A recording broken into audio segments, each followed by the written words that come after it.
Saya datang kemari membawa kesaksian hidup saya yang saya akan bagikan live di hadapan Anda. Dan apa yang saya katakan, ceritakan ini saya nggak tambahin, saya nggak kurangin.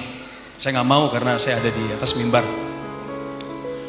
Saya nggak tahu bagaimana menceritakan kisah hidup saya yang lebih dari 30 tahun ini dalam waktu 15 menit. Tapi saya berdoa di belakang, Tuhan pimpin supaya Tuhan yang pilihkan yang terbaik. Banyak orang mengira saya sudah punya modal ketika tampil di dunia entertainment. Ada modalnya.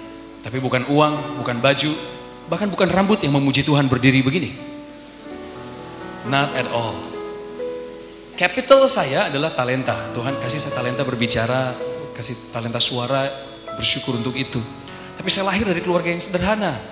Papa saya lebih dari 20 tahun, beliau bergumul dengan pekerjaannya. Nggak pernah dapat pekerjaan tetap. Ayah saya pernah jadi mandor di sebuah proyek, pernah jadi kepala security di sebuah hotel berbintang 3. Pernah jadi pengangguran. Saya tahu kisah beliau karena saya anaknya. Nomor 1, saya punya 2 adik perempuan. Ibu saya, Tuhan kasih rezeki yang agak lebih. Karena beliau punya talenta, punya modal dari orang tuanya. Jadi yang menghidupi keluarga kami lebih dari 20 tahun sebenarnya tulang punggungnya mama saya. Nah, karena mamahnya mengambil peran ayah yang harusnya jadi sumber pencari nafkah. Sering sekali ada dispute di antara mereka. Mereka sering argumen. Di depan saya, sebagai anak saya menyaksikan ayah saya kadang ditolak oleh ibu saya. Gak boleh pulang kalau gak bawa sesuatu. Tapi saya coba untuk memahami mereka.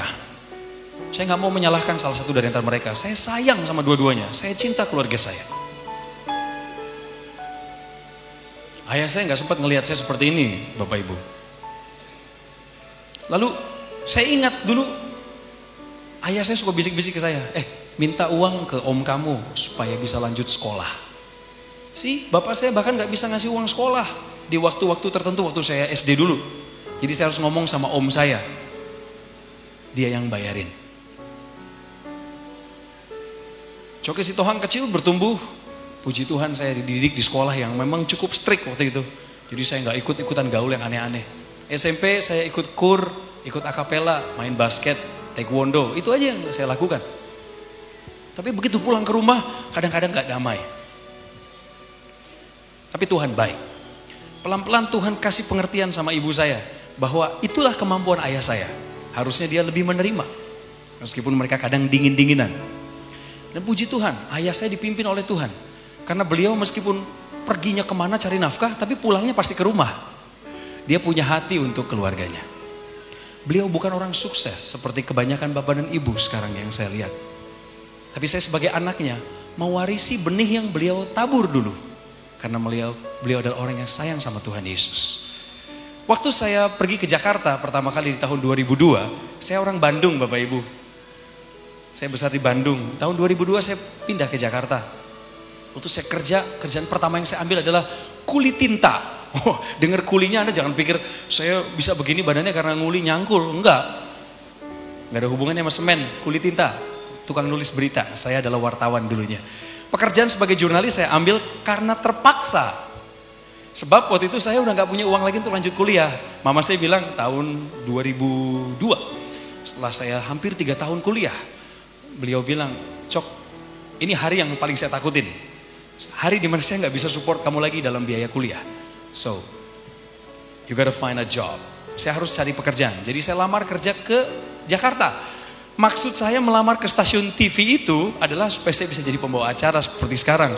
Tapi cara Tuhan aneh bin ajaib. CV yang saya tulis sendiri itu nyampainya ke redaksi pemberitaan stasiun televisi yang bersangkutan. Jadi saya diwawancara sama HRD-nya 6 kali bolak-balik Jakarta Bandung. Tujuannya adalah supaya saya ditempatkan di divisi pemberitaan. Jadi bukan jadi pembawa acara, malah jadi jurnalis. Saya pikir it's okay lah, yang penting saya dapat kerjaan. Jadi tahun 2002 saya pindah ke Jakarta dengan gaji 1,6 juta. Hidup di Jakarta 1,6 juta tahun 2002. Saya cerita sedikit sama Anda. Kos-kosan saya di daerah Pondok Kelapa, Jakarta Timur, itu 350.000. Tolong bantu saya menghitung ya. Kemudian saya lagi nyicil handphone pertama saya pakai kartu kredit tante saya. Jadi saya selama 3 bulan harus bayar 350.000. Sudah berapa tuh? 700. Setiap bulan saya transfer ke ibu saya karena beliau kan kerja, bisnisnya udah mulai goyang. Sejak krisis moneter tahun 98. Jadi saya transfer ibu saya 500 ribu. Sudah 1,2 ya? Ya, 1,2. Jangan lupa persepuluhan. Nah, saya berhenti sebentar di persepuluhan. Dulu waktu saya kerja di radio tahun 1999, gaji pertama saya 60 ribu per bulan. Karena saya dibayar 1.500 rupiah per jam siaran.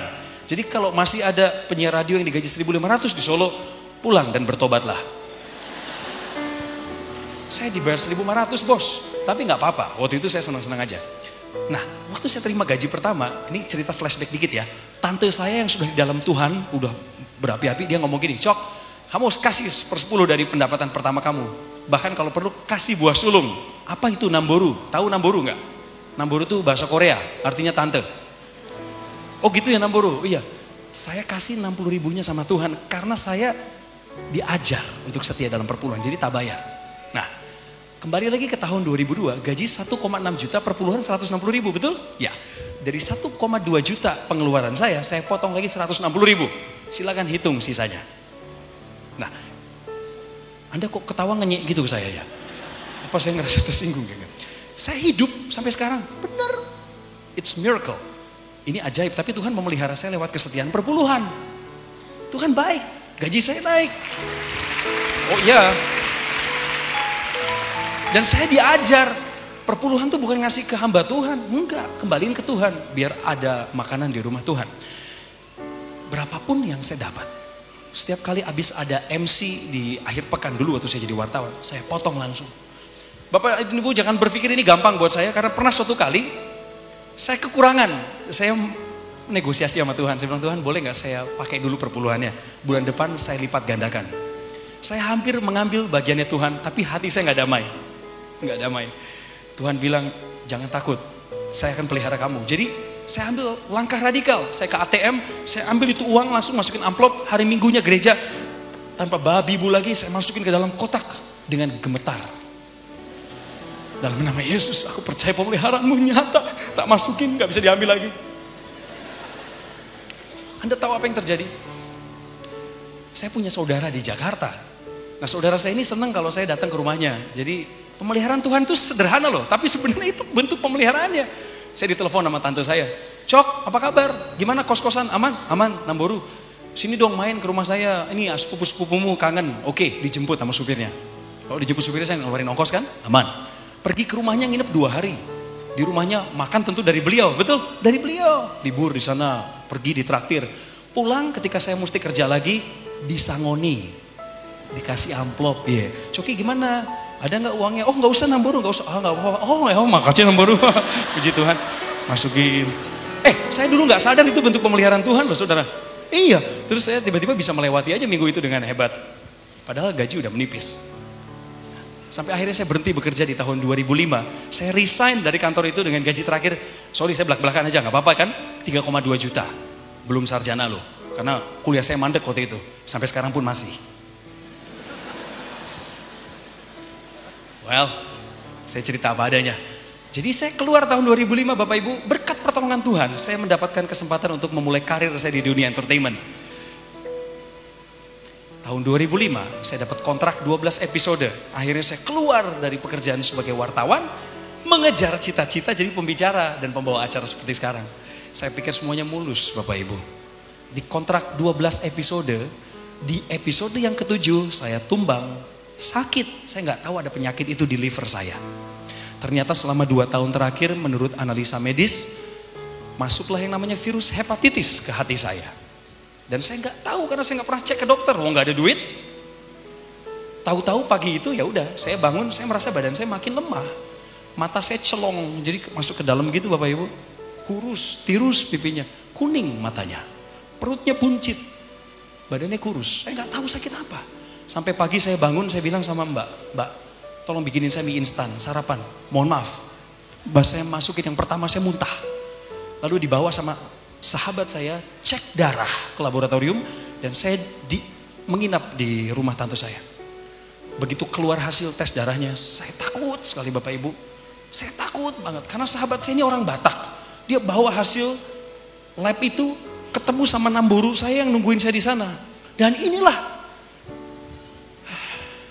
Inilah susahnya orang Batak. Ekspresif. Sahabat saya ini masuk ruangan, saya kan lagi terkapar sakit, dia masuk ruangan terus dia gini. Namburu, dia pelukan. Saya ini yang stres kan nungguin hasilnya. Ini kenapa dia sampai nangis? Bener, saya takut sekali, saya bilang takut. Jangan-jangan ada kanker, ada apa, aduh, enggak. Saya bilang, tolong kamu ngomong dulu sama saya dong, apa hasilnya? Dibuka hasilnya Bapak Ibu. Kalau Anda cek darah sekarang Anda sehat, cek kondisi liver Anda, SGPT, SGOT, betul ya? Itu SGPT nggak boleh lebih dari angka 41, SGOT tidak boleh lebih dari 39. Jadi kalau udah di atas itu, hati-hati, Anda sudah kena liver. Anda harus istirahat maksimal, minum obat beberapa minggu.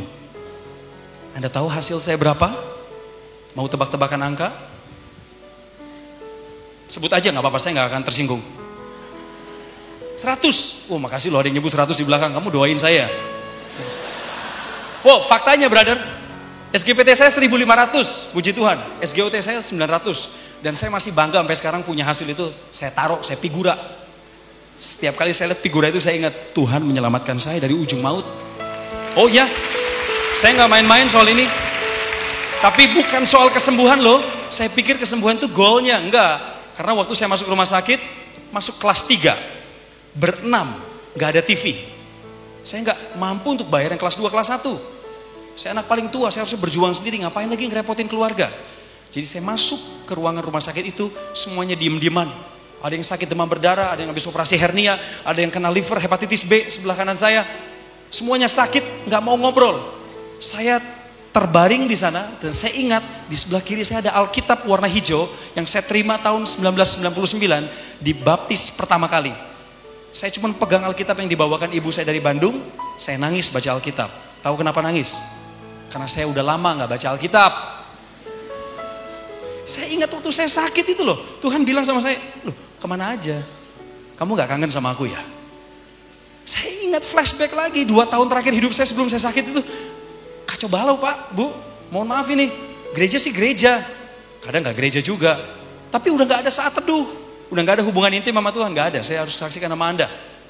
Pagi bangun tuh udah kayak biasa aja, doa singkat pergi. Malam lebih lagi. Jangan harap saya berdoa baca firman, doa aja sambil tidur Bapak Ibu. Tuhan Yesus yang baik, aminnya besok pagi. Bener, kacau, messed up with my life at that moment. Jadi waktu di rumah sakit itu saya lihat Alkitab, saya nangis, saya bilang Tuhan ampuni saya. Saya nggak minta kesembuhan, nggak berani saya, malu. Jadi saya bilang Tuhan ampuni saya. Aku baca Alkitab, aku dapat ayat Yeremia 29 ayat 11. Sebab aku ini mengetahui rancangan apa yang ada padamu, yang ada padaku mengenai dirimu, yaitu rancangan damai sejahtera dan bukan mendatangkan kecelakaan, untuk mendatangkan masa depan yang penuh harapan. Saya pegang itu ayat, tapi faktanya saya di rumah sakit. Jadi saya mengeluh lagi sama Tuhan. Kenapa? Tuhan bilang saya mau dikasih masa depan cerah, tapi hari ini saya sakit liver Tuhan. Saya sabar, saya kembali kepada purpose driven life saya. Buku yang menolong saya itu juga, dan kembali kepada Alkitab. Setelah saya keluar dari rumah sakit, Tuhan sembuhkan saya secara ajaib dengan cepat. 3 bulan saya recover, meskipun berat.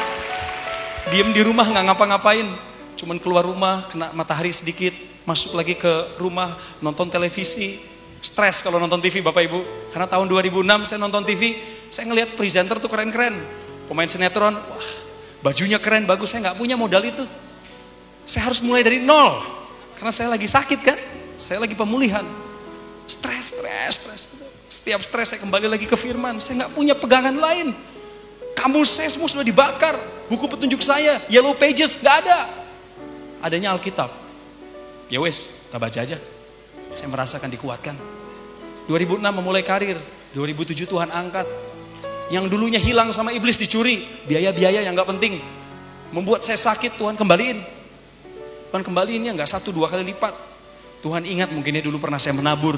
Meskipun waktu dulu saya menabur, saya nggak minta sama Tuhan, Tuhan berkati saya 10 kali ganda, 1000 kali ganda. Saya hanya taat saja mengembalikan perpuluhan itu.